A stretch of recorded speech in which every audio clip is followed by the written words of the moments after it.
From the students of Penn State Meteorology, here is your Penn State Campus Weather Service forecast. Hello, good afternoon, and thank you for joining us here on Cnet. I'm Brian Mastro from the Penn State Campus Weather Service, here with your forecast for the State College area. Here are the weather headlines that we're tracking for the next few days. We have a slight warm-up today, as it has been much warmer than it's been in the past week, where we just had some frigid temperatures here in central Pennsylvania, although it is still quite below average, as we're only having highs in the mid-20s. Then we might have the chance for some midweek snow, but most of it will be light. We are not expecting any significant accumulations in central Pennsylvania. And then by this weekend, we have the Arctic air returning to central Pennsylvania, as those frigid temperatures will be once again in our area. Then right now, we'll take a live look off of Tussey Ridge, where we have some clouds that are beginning to build into our area. And right now, we have the temperature coming in at 21 degrees.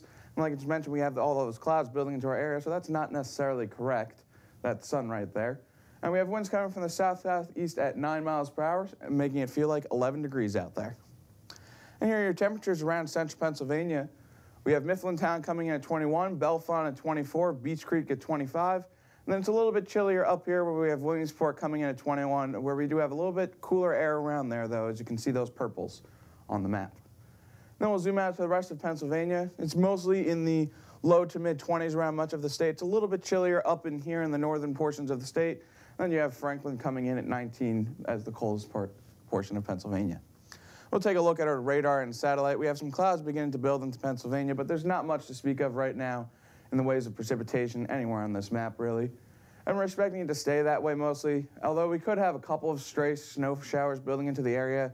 I mean, these don't look anything too significant, but you can't rule out a stray flurry or two this evening. And then as we continue moving on our eye on the future here, we have some more clouds building into our area on Thursday, and then we once again have the chance for some more snow showers making their way into Pennsylvania. And then we'll take a look at your forecast for tonight. We're expecting a low of around 18 degrees. Like I mentioned, we have that chance for some flurries in the area. That can't be ruled out. However, it's not going to be anything too significant. And then for tomorrow, we're expecting mostly cloudy skies with a high of around 23 degrees, with winds coming from the west at 10 to 15 miles per hour. However, there could be some gusty winds, as we could have some wind gusts up to around 25 miles per hour. And then here's your 7-day forecast. For Thursday, we might have some snow flurries with a high of around 19 degrees. And then we are expecting it to get quite chilly again later on this weekend, as our lows Friday night is only down to 2 degrees, and then Saturday night a low down to -4, before our next chance of precipitation moves in the latter half of this weekend, as we're expecting some wintry mix to be moving into our area. So stay tuned to the Campus Weather Service as the forecast for this weekend develops. From the Penn State Campus Weather Service, I'm Brian Mastro. Thank you for tuning in, and have a great day.